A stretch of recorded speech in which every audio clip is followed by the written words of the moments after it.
नानाजी देशमुख की जन्म जयंती भी है। आजादी के बाद के भारत को दिशा देने में इन दोनों महान व्यक्तित्वों की बहुत बड़ी भूमिका रही है। सबको साथ लेकर सबके प्रयास से राष्ट्र में कैसे बड़े बड़े परिवर्तन आते हैं, इनका जीवन दर्शन हमें आज भी इसकी प्रेरणा देता है।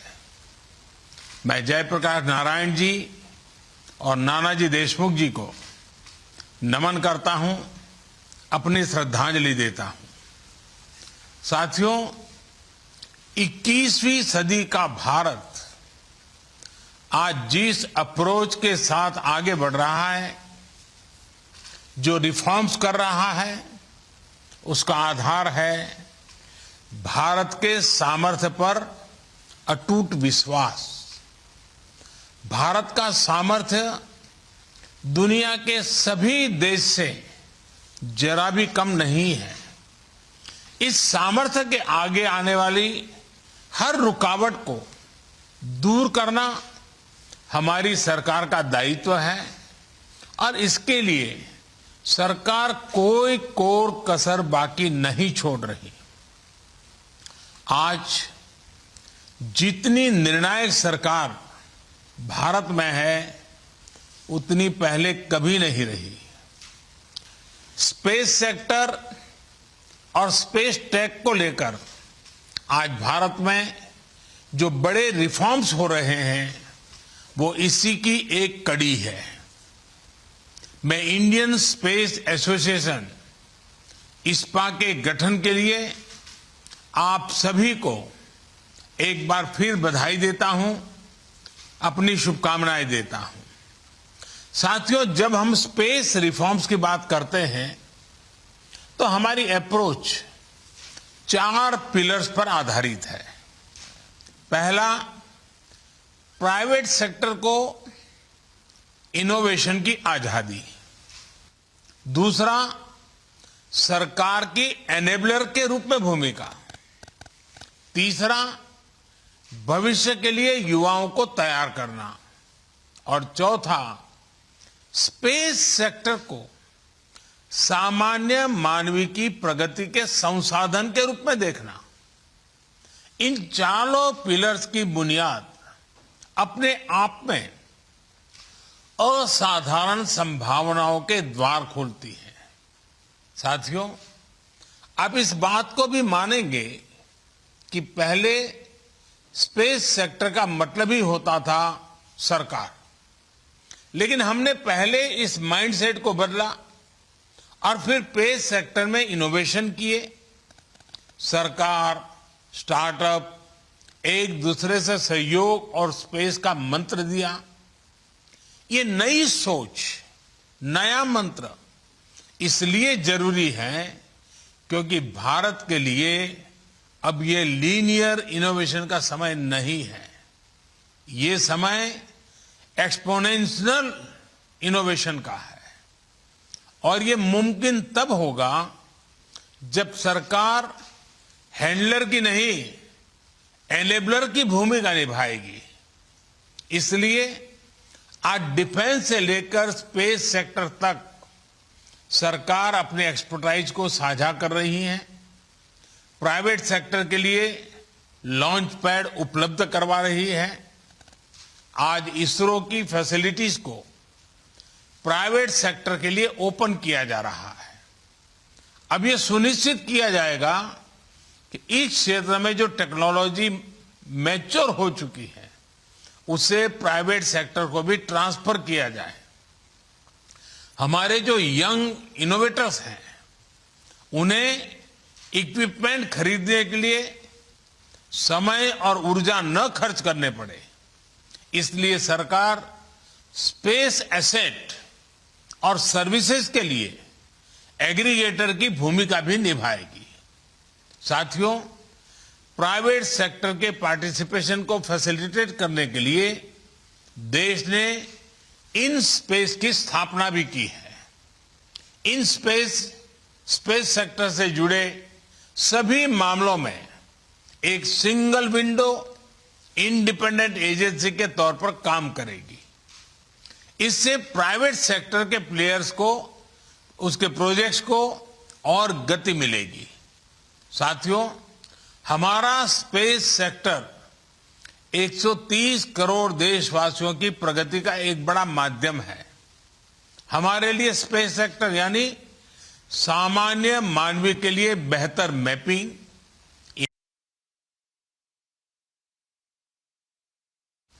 हमारे लिए स्पेस सेक्टर यानी एंटरप्रेन्योर्स के लिए शिपमेंट से लेकर डिलीवरी तक बेहतर स्पीड, स्पेस सेक्टर यानी किसानों और मछुआरों के लिए बेहतर फोरकास्ट, बेहतर सुरक्षा और आमदनी। हमारे लिए स्पेस सेक्टर का मतलब इकोलॉजी की, पर्यावरण की बेहतर निगरानी, प्राकृतिक आपदाओं की सटीक भविष्यवाणी, हजारों लाखों लोगों के जीवन की रक्षा। देश के यही लक्ष्य अब इंडियन स्पेस एसोसिएशन के भी साझा लक्ष्य बन गए हैं। साथियों, आज देश एक साथ इतने व्यापक रिफॉर्म्स देख रहा है क्योंकि आज देश का विजन स्पष्ट है। ये विजन है आत्मनिर्भर भारत का। आत्मनिर्भर अभियान सिर्फ एक विजन नहीं है, बल्कि एक well thought, well plan, integrated economic strategy भी है। एक ऐसी स्ट्रेटेजी जो भारत के उद्यमियों, भारत के युवाओं के स्किल की क्षमताओं को बढ़ाकर भारत को ग्लोबल मैन्युफैक्चरिंग पावर हाउस बनाए। एक ऐसी स्ट्रेटेजी जो भारत के टेक्नोलॉजिकल एक्सपर्टीज को आधार बनाकर भारत को इनोवेशंस का ग्लोबल सेंटर बनाए। एक ऐसी स्ट्रेटेजी जो ग्लोबल डेवलपमेंट में बड़ी भूमिका निभाए, भारत के ह्यूमन रिसोर्सेज और टैलेंट की प्रतिष्ठा विश्व स्तर पर बढ़ाए। और इसलिए भारत आज अपने यहां जो रेगुलेटरी एनवायरनमेंट बना रहा है, उसमें इस बात का बहुत ध्यान रख रहा है कि देश हित और स्टेक होल्डर के हित दोनों को प्राथमिकता दी जाए। आत्मनिर्भर भारत अभियान के तहत भारत ने डिफेंस, कोल और माइनिंग जैसे सेक्टर पहले ही खोल दिए हैं। पब्लिक सेक्टर एंटरप्राइज को लेकर सरकार एक स्पष्ट नीति के साथ आगे बढ़ रही है और जहां सरकार की आवश्यकता नहीं है, ऐसे ज्यादातर सेक्टर्स को प्राइवेट एंटरप्राइज के लिए ओपन कर रही है। अभी एयर इंडिया से जुड़ा जो फैसला लिया गया है, वो हमारी प्रतिबद्धता और गंभीरता को दिखाता है। साथियों, बीते वर्षों में हमारा फोकस नई टेक्नोलॉजी से जुड़ी रिसर्च एंड डेवलपमेंट के साथ ही उसको सामान्य जन तक पहुंचाने पर भी रहा है। पिछले 7 साल में तो स्पेस टेक्नोलॉजी को हमने last mile delivery, leakage free और ट्रांसपेरेंट गवर्नेंस का अहम टूल बनाया है। गरीबों के घरों, सड़कों और दूसरे इंफ्रास्ट्रक्चर प्रोजेक्ट्स में जियो टैगिंग का उपयोग हो, सैटेलाइट इमेजरी से विकास कार्यों की मॉनिटरिंग हो, फसल बीमा योजना के तहत तेजी से क्लेम सेटल करना हो, नाविक सिस्टम से करोड़ों मछुआरों की मदद हो, डिजास्टर मैनेजमेंट से जुड़ी प्लानिंग हो। हर स्तर पर स्पेस टेक्नोलॉजी गवर्नेंस के प्रोएक्टिव और ट्रांसपेरेंट बनाने में मदद कर रही है। साथियों, टेक्नोलॉजी जब सबकी पहुंच में होती है, तब कैसे परिवर्तन हो सकते हैं, इसका एक और उदाहरण डिजिटल टेक्नोलॉजी है। आज अगर भारत दुनिया की टॉप की डिजिटल इकोनॉमी में से एक है, तो इसके पीछे एक बड़ा कारण यह है कि हमने डेटा की ताकत को गरीब से गरीब को भी सुलभ बनाया है। इसलिए आज जब हम कटिंग एज टेक्नोलॉजी के लिए स्पेस को एक्सप्लोर कर रहे हैं, तब हमें उस नागरिक को याद रखना है जो अंतिम पायदान पर खड़ा है। हमें याद रखना है कि भविष्य की टेक्नोलॉजी से हमें दूर सुदूर के गांव में गरीब से गरीब को उत्तम रिमोट हेल्थ केयर, बेहतर वर्चुअल एजुकेशन, नेचुरल डिजास्टर से बेहतर और प्रभावी सुरक्षा, ऐसे अनेक समाधान देश के हर वर्ग, हर कोने तक पहुंचाने हैं। और हम सब जानते हैं कि इसमें स्पेस टेक्नोलॉजी का बहुत योगदान हो सकता है। साथियों, भारत दुनिया के उन गिने चुने देशों में से है जिसके पास अंतरिक्ष में एंड टू एंड कैपेबिलिटी है। हमने स्पेस टेक्नोलॉजी के सभी पहलुओं जैसे सैटेलाइट्स, लॉन्च व्हीकल्स, एप्लीकेशन से लेकर इंटरप्लेनेटरी मिशन में महारत हासिल की है। हमने एफिशिएंसी को अपने ब्रांड का अहम हिस्सा बनाया है। आज जब इंफॉर्मेशन एज से हम स्पेस एज की तरफ बढ़ रहे हैं, तब इस एफिशिएंसी की ब्रांड वैल्यू को हमें और सशक्त करना है। स्पेस एक्सप्लोरेशन की प्रोसेस हो या फिर स्पेस टेक्नोलॉजी की एप्लीकेशन, एफिशिएंसी और अफोर्डेबिलिटी को हमें निरंतर प्रमोट करना है। अपनी ताकत से जब हम आगे बढ़ेंगे तो ग्लोबल स्पेस सेक्टर में हमारी हिस्सेदारी का बढ़ना तय है। अब हमें स्पेस कंपोनेंट्स के सप्लायर से आगे बढ़कर end to end space system की सप्लाई चेन का हिस्सा बनना है। यह आप सभी स्टेक होल्डर्स की पार्टनरशिप से ही संभव है।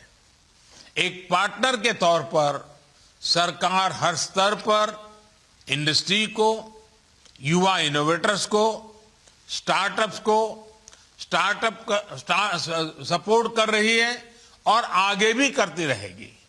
साथियों, स्टार्टअप का एक मजबूत इकोसिस्टम विकसित करने के लिए प्लेटफॉर्म अप्रोच बहुत जरूरी है।